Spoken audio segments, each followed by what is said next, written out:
Hi friends, இன்றைக்கி அவல் கொழுக்கட்டை தான் செய்கிறேன். பார்க்கலாம் வாங்க. இதுக்கு 1 கப் அவல் எடுத்திருக்கேன். இது தண்ணி ஊற்றி கழுகிட்டு கொஞ்சம் நேரம் ஒரு 10 மினிட் ஊற வச்சுக்கலாம். இது ஊறட்டும். அதுக்குள்ளே ஒரு தாளிப்பு ரெடி பண்ணிக்கலாம். கொஞ்சமாக வாணலியில் எண்ணெய் விட்டுருக்கேன், நல்லெண்ணெய் தான் விட்டுருக்கேன். இது கடுகு, கடலைப்பருப்பு, கொஞ்சம் உளுந்து எல்லாம் போட்டுட்டு கொஞ்சமாக கறிவேப்பிலை, ஒரு கைப்பிடி வெங்காயம், கொஞ்சம் இஞ்சி, பச்சை மிளகா எல்லாம் போட்டு கொஞ்சம் நேரம் வதக்கி விட்டுட்டு வெங்காயம் வதங்கி வந்த பின்ன ஒரு கைப்பிடி தேங்காய் போட்டாச்சு. தேங்காய் போட்டு வதக்கிக்கலாம். வதக்கிட்டு கொஞ்சமாக பெருங்காயத்தூள், உப்பு தேவையான அளவு போட்டுட்டு நம்ம ஊற வச்சு அவல் எடுத்து இதில் கொட்டி கலக்கிக்கலாம். நல்லா கலக்கி விட்டுட்டு கொஞ்சம் நல்லா பிசைஞ்சிட்டு உருட்டணும், இல்லைன்னா உருட்டை வராது, உதிர்ந்துடும்.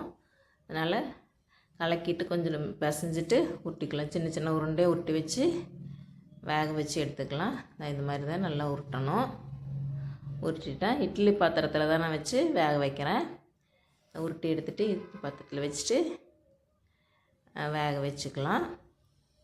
இது வேகிறக்குள்ளே சட்னி, நான் கார சட்னி தான் அரைச்சி வச்சுருக்கேன். அதுக்கு சைட் டிஷ்ஷுக்கு கொழுக்கட்டைக்கு கார சட்னி நல்லா டேஸ்ட்டாக இருக்கும். அது வெந்து வந்தாச்சு. கெட்டி இல்லாமல் நல்லா சாஃப்டான அவல் கொழுக்கட்டை ரெடி ஆகிடுச்சு.